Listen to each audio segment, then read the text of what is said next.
हाँ तो मेरे प्यारे साथियों, कैसे हैं आप सभी। आशा करता हूँ कि आप लोग बढ़िया होंगे, स्वस्थ होंगे। तो चलिए, आज हम लोग क्लास 10th साइंस का यानी विज्ञान का आप लोगों के लिए ऑब्जेक्टिव क्वेश्चन हम लेके आए हैं, जो कि त्रैमासिक परीक्षा में आप लोगों के लिए बहुत ही इंपॉर्टेंट क्वेश्चन है। और जो भी हमारा क्वेश्चन है, जो कि एग्जाम के दृष्टिकोण से बहुत ही ये महत्वपूर्ण क्वेश्चन है, इसे आप लोग एक बार जरूर देखें। तो चलिए, हम लोग बिना समय को जाया करते हुए स्टार्ट करते हैं। तो हमारा सबसे पहला प्रश्न है, चलिए हमारा सबसे पहला प्रश्न यहाँ पर आता है कि प्रकाश प्रकाश संश्लेषण किसमें होता है। प्रकाश संश्लेषण किसमें होता है, तो हम लोग जानते हैं कि प्रकाश संश्लेषण पत्ती में होता है, यानी ऑप्शन सी इसका राइट आंसर हो जाएगा। चलिए इसी प्रकार से आ जाइए क्वेश्चन नंबर 2 में कि प्रकाश संश्लेषण के लिए आवश्यक गैस कौन सी है। आवश्यक गैस कौन सी है, आवश्यक गैस कौन सी है। इसका हम जानते हैं कि इसका आवश्यक गैस हमारा है कार्बन डाइऑक्साइड। हम आपको सिर्फ क्वेश्चन और आंसर आपको बताएंगे, इससे हम लोगों का समय बच जाएगा। इसी समय में आप एक क्वेश्चन की जगह दो क्वेश्चन आप लोग देख लीजिएगा। तो चलिए, हम आपको सिर्फ क्वेश्चन और आंसर बताएंगे, बाकी आप लोग खुद से देख लीजिएगा, ठीक है। इससे हमारा समय भी बचेगा और आपका भी समय बचेगा। चलिए, हमारा क्वेश्चन नंबर 3 है, मानव हृदय में कितने कक्ष होते हैं। मानव हृदय में कितने कक्ष होते हैं, तो हम लोग जानते हैं कि इसका हमारे हृदय में 4 कक्ष होते हैं, 2 अलिंद और 2 निलय। चलिए इसी प्रकार से आ जाइए क्वेश्चन नंबर 4, रक्त का लाल रंग किसके कारण होता है। रक्त का लाल रंग हीमोग्लोबिन के कारण होता है। चलिए इसी प्रकार से आ जाइए क्वेश्चन नंबर 5 में। तो 5 हमसे पूछ रहा है, अम्ल का पीएच मान कितना होता है। अम्ल का पीएच मान कितना होता है, तो अम्ल का पीएच मान 7 से कम होता है, ठीक है। चलिए इसी प्रकार से आ जाइए क्वेश्चन नंबर 6 में, क्षार का पीएच मान कितना होता है। क्षार का पीएच मान 7 से अधिक होता है। क्षार से अधिक, जिसका 7 ज्यादा होता है वह क्षार होता है, जिसका 7 से कम होता है वो हमारा अम्ल होता है। चलिए इसी प्रकार से आ जाइए क्वेश्चन नंबर 7 में। अब यहाँ पर बताइए कि जल का पीएच मान कितना होता है। जल का, तो जल का हमारा पीएच मान 7 होता है, ठीक है। चलिए इसी प्रकार से आ जाइए क्वेश्चन नंबर 8 में कि सबसे हल्की धातु कौन सी है। क्वेश्चन नंबर 8, सबसे हल्की धातु हमारा कौन है, तो हमारा लिथियम है, ठीक है। चलिए इसी प्रकार से हम लोग फटाफट देखते हैं कि क्वेश्चन नंबर 9, सबसे कठोर प्राकृतिक पदार्थ कौन सा है। क्वेश्चन नंबर 9, तो इसका सबसे जानते हैं कि हमारा सबसे कठोर कौन होता है, तो हीरा। चलिए इसी प्रकार से आ जाइए क्वेश्चन नंबर 10 में, विद्युत धारा का एसआई मात्रक क्या है। विद्युत धारा का एसआई मात्रक क्या है, तो विद्युत धारा का एसआई मात्रक हमारा एम्पियर होता है। चलिए इसी प्रकार से आ जाइए क्वेश्चन नंबर 11 में कि प्रतिरोध का एसआई मात्रक क्या है। प्रतिरोध का एसआई मात्रक हमारा ओम है। चलिए इसी प्रकार से आ जाइए क्वेश्चन नंबर 12, विद्युत शक्ति की इकाई क्या है। क्वेश्चन नंबर 12, विद्युत शक्ति की इकाई क्या है, तो विद्युत शक्ति की इकाई हमारा वाट होता है। चलिए इसी प्रकार से आ जाइए क्वेश्चन नंबर 13 में, ओम का नियम किससे संबंधित है। ओम का नियम किससे संबंधित है। ओम का नियम हमारा विद्युत से संबंधित है। चलिए इसी प्रकार से आ जाइए क्वेश्चन नंबर 14 में कि मानव शरीर की सबसे बड़ी ग्रंथि क्या है। मानव शरीर की सबसे बड़ी ग्रंथि आखिर क्या है, तो मानव शरीर की सबसे बड़ी ग्रंथि हमारा यकृत है। चलिए इसी प्रकार से क्वेश्चन नंबर 15 हम लोग देख लेते हैं। तो क्वेश्चन नंबर 15 है, डीएनए का पूरा नाम क्या है। डीएनए का पूरा नाम, चलिए हमारा क्वेश्चन नंबर 15 है कि डीएनए का पूरा नाम क्या है। डीएनए का पूरा नाम क्या है, तो डीएनए का पूरा नाम डीऑक्सी राइबो न्यूक्लिक अम्ल है, ठीक है। ऑप्शन ए इसका राइट आंसर हो जाएगा। चलिए इसी प्रकार से आ जाइए क्वेश्चन नंबर 16 में। क्वेश्चन नंबर 16 हमसे पूछ रहा है, वंशागति के जनक कौन है। वंशागति के जनक कौन है। क्वेश्चन नंबर 16, तो वंशागति के जनक है हमारे मेंडल, ग्रेगर जॉन मेंडल पूरा नाम। चलिए इसी प्रकार से आ जाइए क्वेश्चन नंबर 17 में।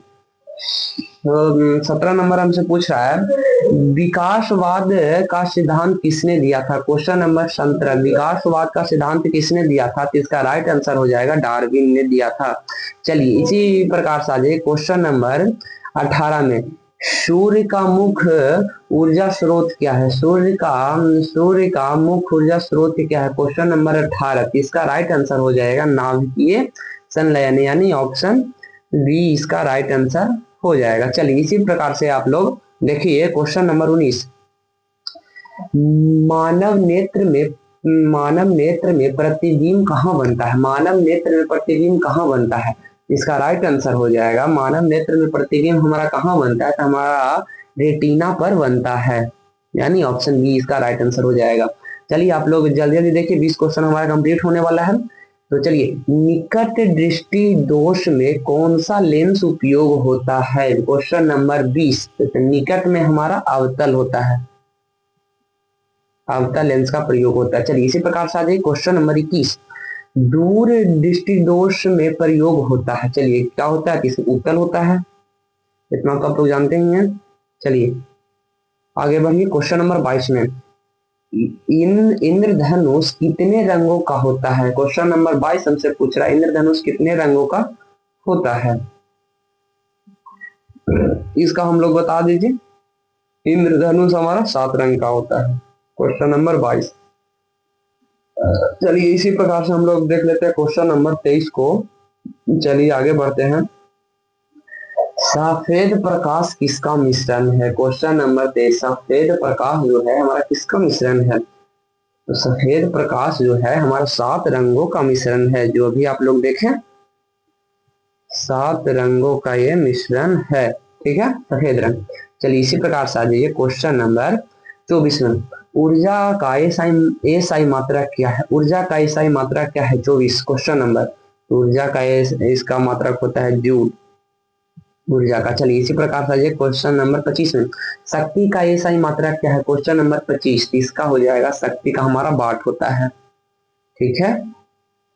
चलिए ऑप्शन बी इसका राइट आंसर है। एलपीजी का मुख्य घटक क्या है? क्वेश्चन नंबर 27 जो कि इंपॉर्टेंट है। एलपीजी का मुख्य घटक क्या है? इसका हो जाएगा ब्यूटेन एवं प्रोपेन, यानी ऑप्शन ए। चलिए इसी प्रकार से आ जाइए क्वेश्चन नंबर 28 में, सीएनजी का मुख्य घटक क्या है? Question number 28। सीएनजी का मुख्य घटक क्या है? इसका तो जानते हैं कि इसका हमारा मीथेन है। मीथेन, हाँ। चलिए इसी प्रकार से आ जाइए क्वेश्चन नंबर 29। स्टेनलेस स्टील एक क्या है?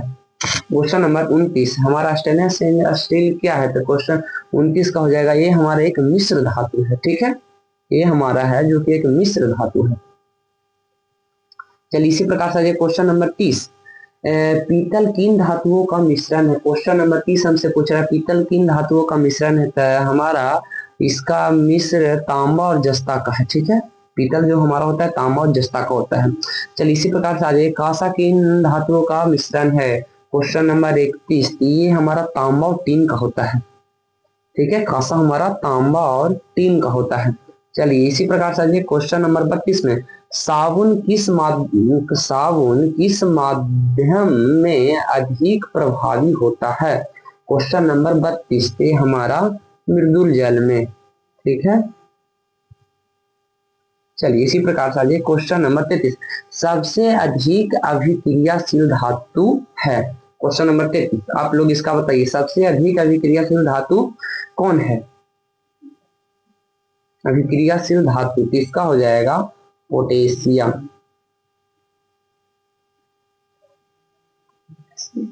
चलिए इसी प्रकार से आ जाइए क्वेश्चन नंबर 34 में, जंग किस धातु में लगती है? जंग किस धातु में लगता है? Question number 34। तो जंग आप लोग जानते हैं कि हमारा लोहा में ही लगता है।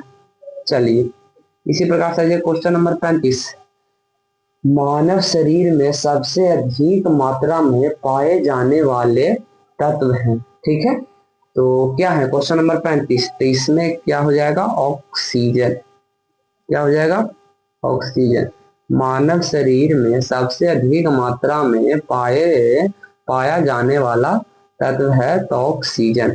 चलिए इसी प्रकार से आइए क्वेश्चन नंबर 36 में, क्वेश्चन नंबर 36 हमसे पूछ रहा है पाचन का प्रमुख अंग क्या है? पाचन का प्रमुख अंग क्या है? Question number 36। इसका हो जाएगा पाचन का प्रमुख अंग हमारा अमाशय है।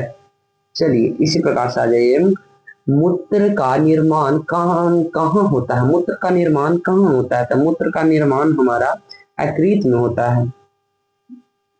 चलिए इसी प्रकार से आ जाइए क्वेश्चन नंबर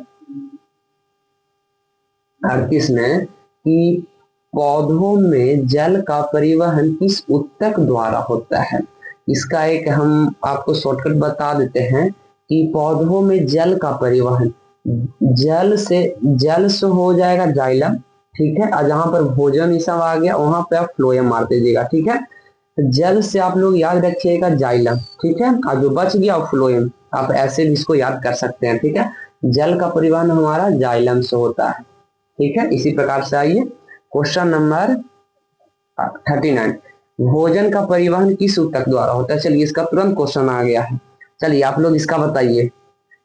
जस होगा जाइलम और जो बच गया वो आ गया फ्लोएम, ठीक है। आप लोग ऐसे याद कर लीजिए, 1 नंबर इसका ट्रिक है। जिनको नहीं याद है वो ऐसे याद करें, जिनको याद है उसके लिए तो बहुत बढ़िया है।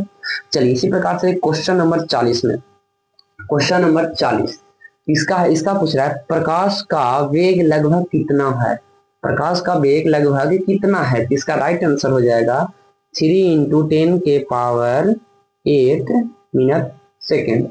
चलिए इसी प्रकार से आ जाइए क्वेश्चन नंबर 41 में, विद्युत विद्युत बल्ब का फिलामेंट किसका बना होता है। विद्युत बल्ब का फिलामेंट किसका बना होता है, क्वेश्चन नंबर 41।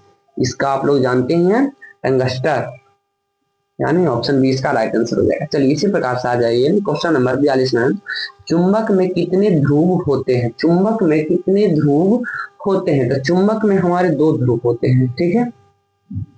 क्वेश्चन नंबर 42, 2 ध्रुव। चलिए इसी प्रकार से आ जाइए, पृथ्वी एक विशाल क्या है, पृथ्वी एक विशाल चुंबक है, ठीक है। पृथ्वी एक विशाल चुंबक है, ठीक है। चलिए हम लोग देख रहे थे पृथ्वी एक विशाल क्या है, तो पृथ्वी एक विशाल चुंबक है, इसका ऑप्शन बी हो जाएगा राइट आंसर।